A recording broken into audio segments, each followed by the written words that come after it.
अब ये जैसे आप देख रहे हो, एक भक्त अपना अनुभव बता रहा था, पिछले सत्संग में आपको सुनाया था कि हम यहाँ से राजस्थान के भक्त आते हैं, यहाँ हिसार से एक ट्रेन चलती है, यहाँ खाली होती है, यहीं से स्टार्ट होती है, तो हम 2-2,500 भक्त उसमें बैठ जाते हैं सुबह सुबह जाके हिसार से जोधपुर वाली में।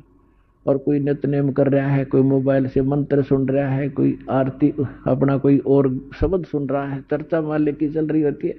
तो वहां जितने यात्री उसमें बैठे होंगे अन्य भी, उनके ऊपर भी परमात्मा की वाणी प्रभाव डालेगी।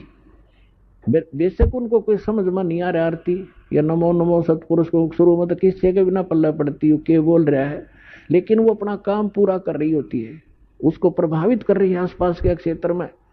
इवन चींटी, पक्षी, पशु, गांव घर के जो पशु हैं उन पर भी प्रभाव पड़ेगा। और इस वाणी के सुनते उनको शीघ्र ही, क्योंकि भगत के घर में पशु पक्षी जीव जंतु जो भी होंगे उनका भी उद्धार ही होगा।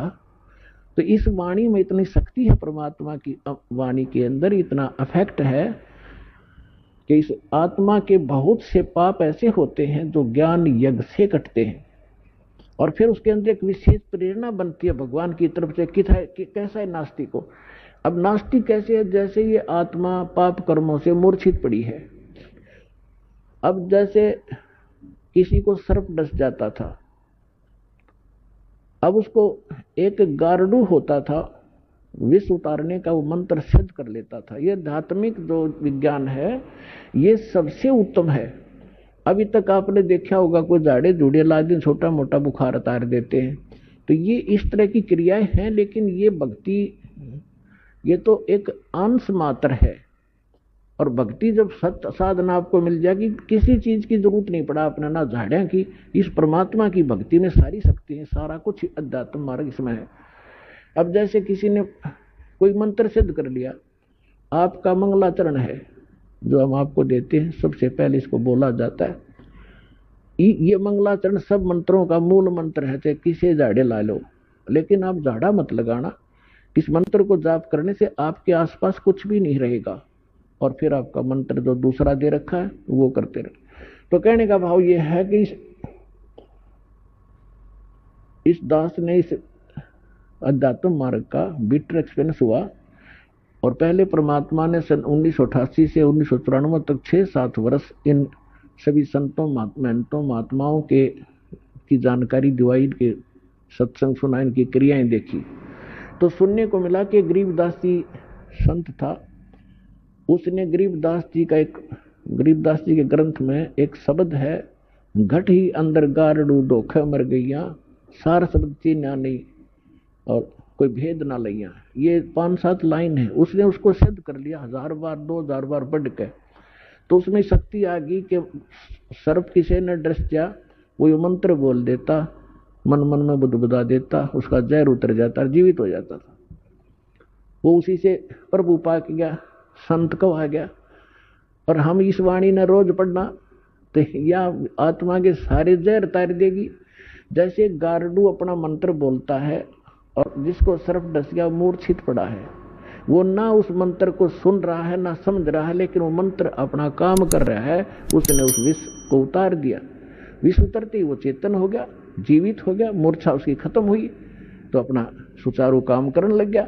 इसी प्रकार आपकी सभी की आत्माएं इस अज्ञानता से और इस पाप कर्मों के विष से अचेत होगी है। जो मूल काम था उसने भूल कर और कुछ कर रहे हैं।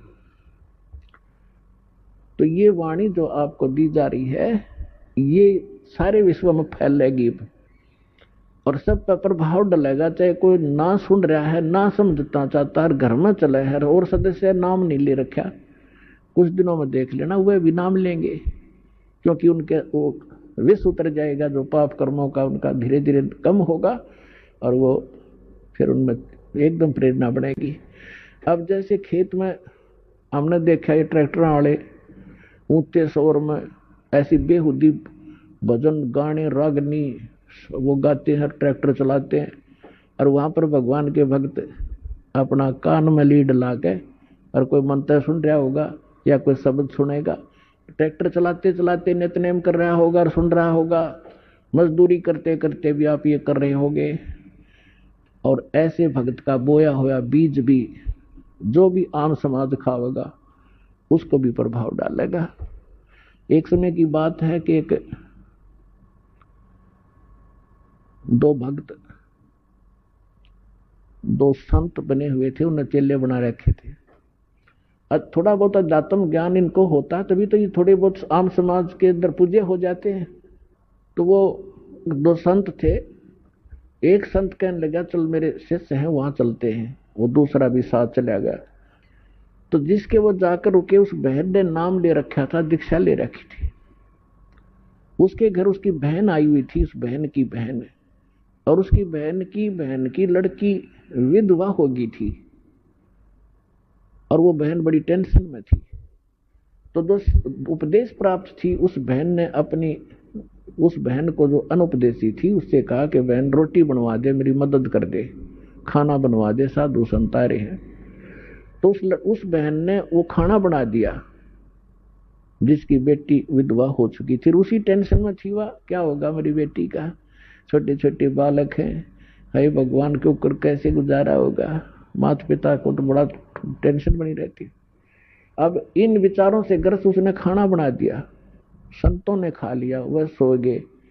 तो सुबह जो दूसरा था वो उठा और इतना टेंशन में उठा कि भाई क्या हो गया। उठकर उसने अपने साथी से बताया भाई आज तो ऐसा सपना आया जैसे मेरी लड़की विधवा होगी हो, और उसका क्या होगा, मतलब बुरी तरह तड़फड़ा था। आँख खुली जब चैन हुआ है तो बुद्धिमान था, उसने कहा अपने मित्र से कि क्या इस परिवार में किसी को कोई आपत्ति है। तो बोला जी मन ने भी नहीं पता करता हूं। उसने अपनी शिष्या बुलाई कि बेटी आपकी कोई तकलीफ है किसी प्रकार की, कोई लड़की को हानि होगी है। तो वो कहने लगी जी मुझे तो कुछ है नहीं, आपकी कृपा से मेरी बहन आई हुई है और उसकी लड़की मर गई, उसकी लड़की भी विधवा होगी, अभी 10 से 15-20 दिन हुए हैं और वो आई थी। तो संत ने पूछा क्या खाना किसने बनाया महाराज, कि उसी ने बनाया था। अपने आत्मा उस बहन के द्वारा बनाया गए भोजन में भी वो विचार प्रवेश हो गए और उस संत के ने खाया उस पर भी प्रभाव डाला उसने। तो इसी प्रकार अब ये अच्छे वचन, अच्छे ज्ञान, अच्छी वाणी जो भी जिस जैसे कोई कहीं भी क्रिया कर रहा है तो उसी के अंदर प्रवेश करेगी। जैसे कोई सेठ है बैठे बैठे मंत्र कर रहा है और काम क्या वहां पर वाणी ला ले अपने भगवान की, दुकानदार है या कोई किस मजदूर है और कहीं भी जो कार्य करता है अपना, तो वहां क्या होगा कि उस सामान के ऊपर भी इसका प्रभाव पड़ेगा, जो और खरीद के ले जाएंगे उन पर भी असर होगा। तो इस प्रकार हमारे जो सभी की आत्माओं पर पाप कर्मों का विष चढ़ने से मूर्छित पड़ी है या जाग गएगी और फिर भजन में लग गएगी। तो इस प्रकार इस परमात्मा का जो ये इंस्ट्रूमेंट बनवाने का जो उद्देश्य था, प्रयोजन, ये कोई ऐसे नहीं है।